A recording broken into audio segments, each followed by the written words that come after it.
tens of thousands of people got arrested, killed, etc. My dad was one of the people who got put in a concentration camp. And then he was lucky enough to be released alive and actually not tortured because they tortured a bunch of people there. Mm-hmm. And then we ended up being in a refugee facility for some time, just in no man's land, right? So no no understanding of the future, what the future holds. And we were basically exiles. Ended up in Germany, then Russia again, then Africa. So I changed 4 countries by age 7. Are you walking through a storm that feels like it will never end? Do you wonder if life's storms have stolen the beauty from your life for good? You're in the right place. My name is Heather, and like you, I've been through a storm or two and wondered if life would ever be beautiful again. Here we share warriors' words, stories of discovering beauty after battles, and the worth in your wounds. Pick up your sword or boxing gloves and join the battle. Your words are powerful, my friends. Make them warrior words. Welcome, warriors. Christian Ray Flores is a high-performance coach, entrepreneur, international recording artist, and philanthropist with a story that spans continents and industries.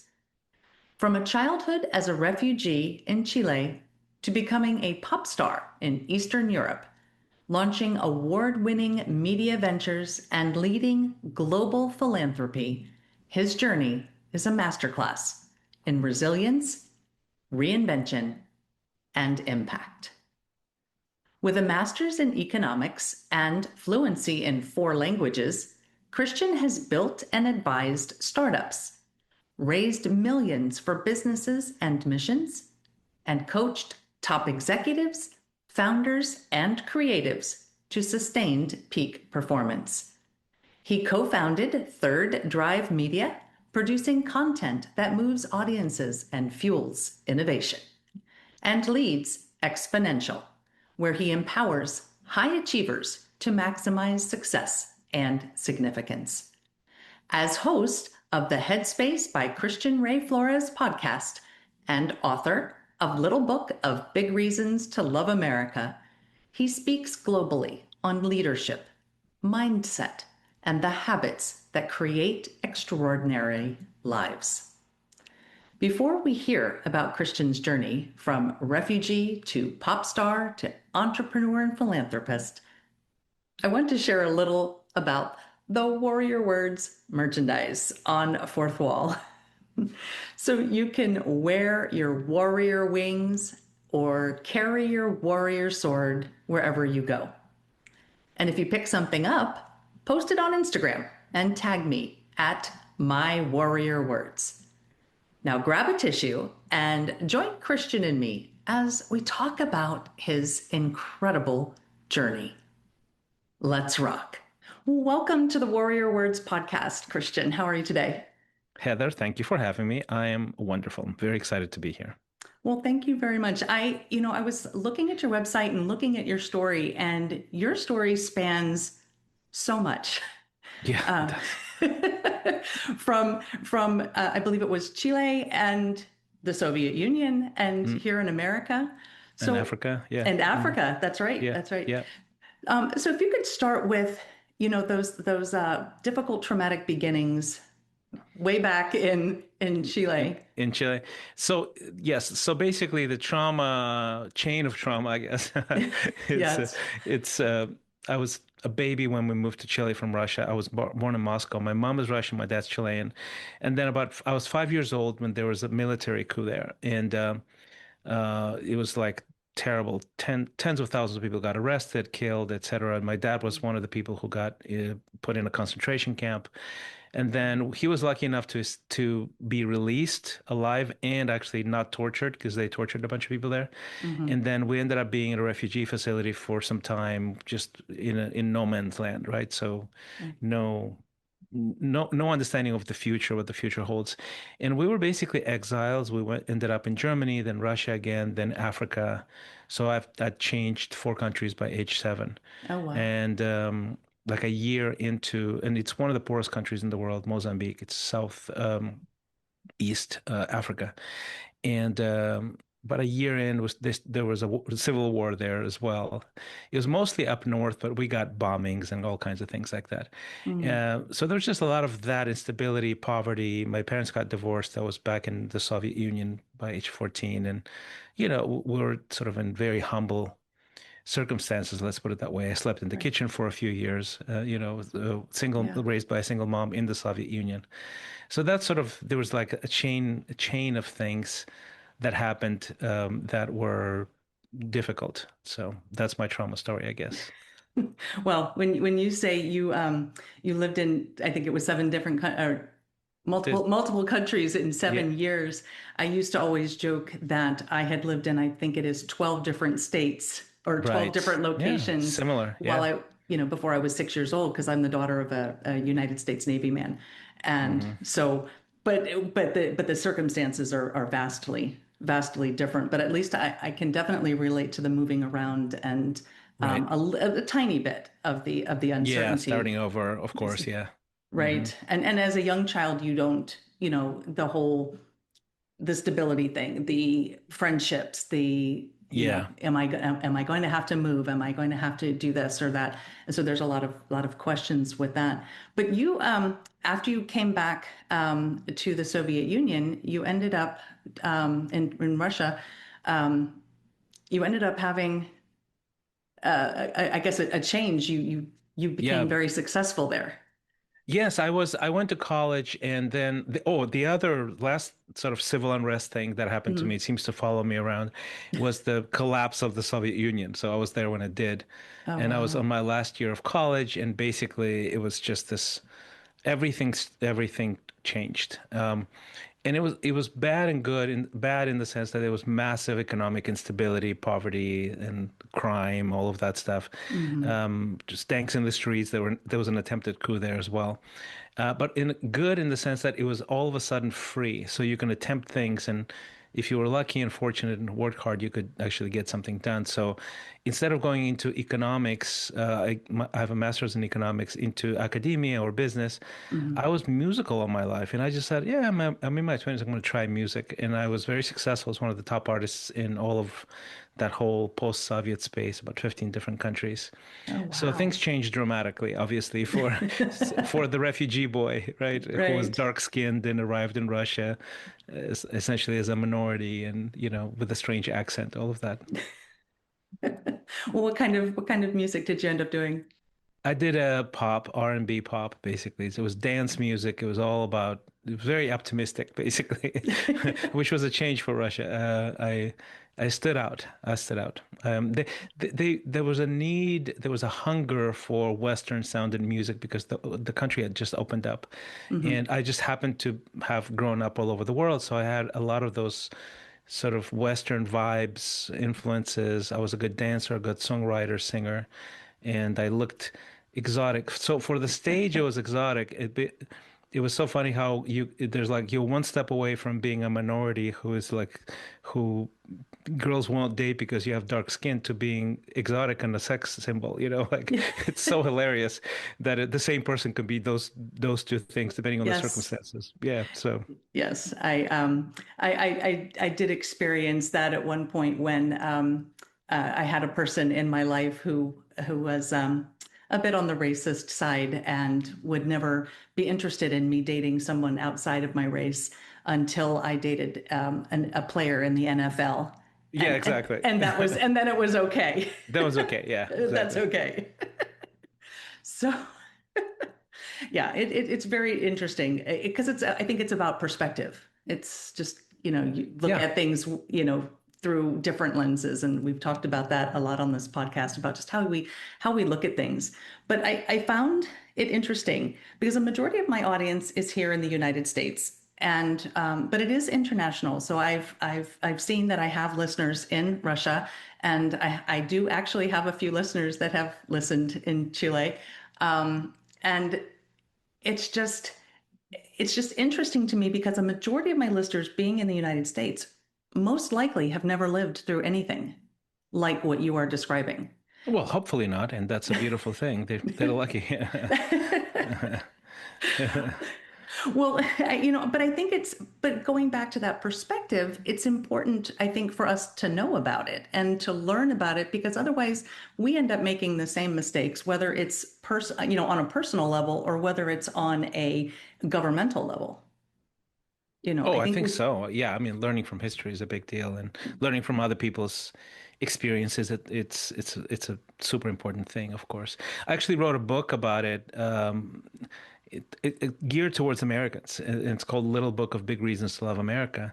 And it's the whole idea is to sort of tell some stories and say, hey, there's something here in this country that's valuable that you can lose if you don't know that it's valuable. And let me Mhm. tell you a little bit about the a little contrast here from growing up in three different places that were dictatorships, and 70% of the people on the planet now live under an authoritarian regime. So Mm, this is not just ancient history, this is today. So right. I think No, it's important to have that perspective. absolutely. And I was wondering if you would be willing to share maybe one of your reasons um, for loving America from the perspective of someone who was not born here and was not raised here. I think honestly, the number one is freedom. It's just being able to choose. That is the number one. It's truly a free country. And you can sort of add, yes, but sure, okay, there's no perfect place on earth, right? Right. But if you're able to speak your mind and not be arrested for it, if you're able to move from city to city, from county to county, from state to state freely with an amazing infrastructure, with a great middle class everywhere. If you're able to get a job, most people, the vast majority of people can easily get a job. You might not be a millionaire or happy with Right. your job, but you have a job. And there are Right. places on earth where like South Africa right now is collapsing. It's 40% unemployment, 40, Wow. as opposed to 4 to 6 in America. We don't Right. even understand the how that impacts life, right?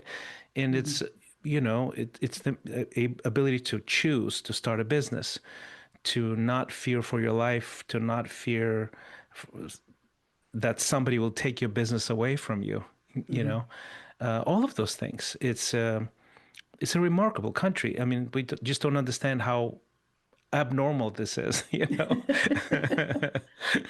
Well, as somebody who's lived on both sides of, Yeah, yeah, the way the Soviet Union versus Russia, you've seen both and yeah. you've experienced and lived both. And now you are here in the US. So how did you end up here in the US after your Well, I married an American, and I had no intention of leaving Russia because I had a sort of a big name there, right? mhm. And uh, and she moved to Russia. She was in Los Angeles at the time, and we had our two of our daughters there, and she learned Russian, and we were supposed to stay there. And Mhm. her health was just not vibing with the climate. The climate is terrible in Russia, and she has some autoimmune issues, and it just her health was getting worse and worse. And eventually, we just realized this is unsustainable, and we have to make a move. So we made the move, and basically, I had to sort of start over, go to a place where no one knows or cares who I am. So that's what I Oh, did. yeah. Well, talking about that, the reinvention that you mentioned in your bio, Yeah, is yeah, going from a place where everybody knows you yeah. to a place where nobody knows you. And so, hmm so, what was that like, that transition then? it was a humbling experience. I was prepared for it. I was at peace with it. But it was definitely, you had to relearn things. But I remembered what it meant to be nobody. In the sense of a public person and not being a public Hmm. person. So remember that I had no problem with that. It was not an ego thing. It was really more of okay, how do I find my way in a place where I have an accent. I'm not from here. I don't have any sort of inherent advantages here. Hmm. How do I create something that I feel that fulfills me, but also provides for my family, all of those things. And that's the beauty of America, is that I was able to do that. just that freely. I've started three different companies, two nonprofits. I've planted churches, and I was able to do this freely with never, never, ever experiencing any oppression, any interference from anybody. And I'm grateful for that. It's not normal that you're Yeah. able to do that. Yes, yes. Thank you for bringing that perspective as well about our beautiful country. But I want to take a step backwards just a moment because I want to talk about you and your wife. I was reading on your website that you had a long distance relationship for a while. Yeah, I met And her in LA. I was speaking at a conference, and then I honestly immediately saw a connection, like immediately, mhm, and we went on a date, sort of a half date because it was like quick, and then a full date, a few hours, and then I had to fly back. And I said, I'm gonna write to you.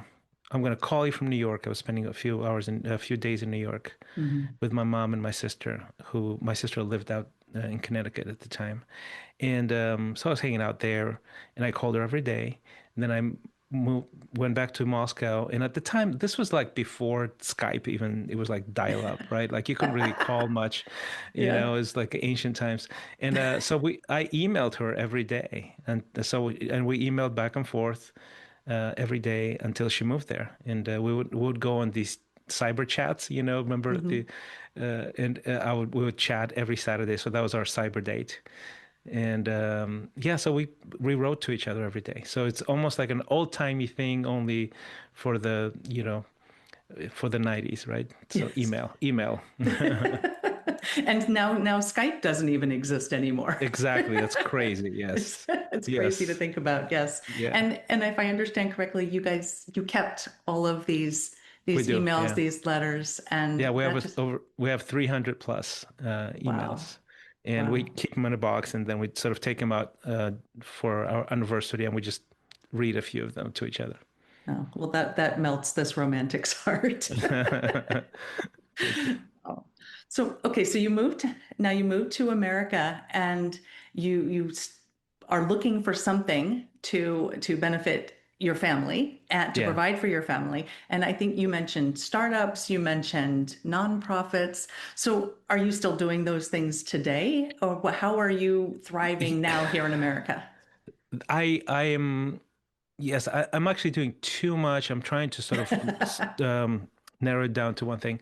So I'm very curious and passionate, so I end up being distracted, which I think there's a plus, there's a pro to that and a con to that. And the con to that is diluted effort, diluted results, right? So Right, yes. I I am now focused specifically on two things. I have a digital media company called Third Drive Media, and then I have a coaching program.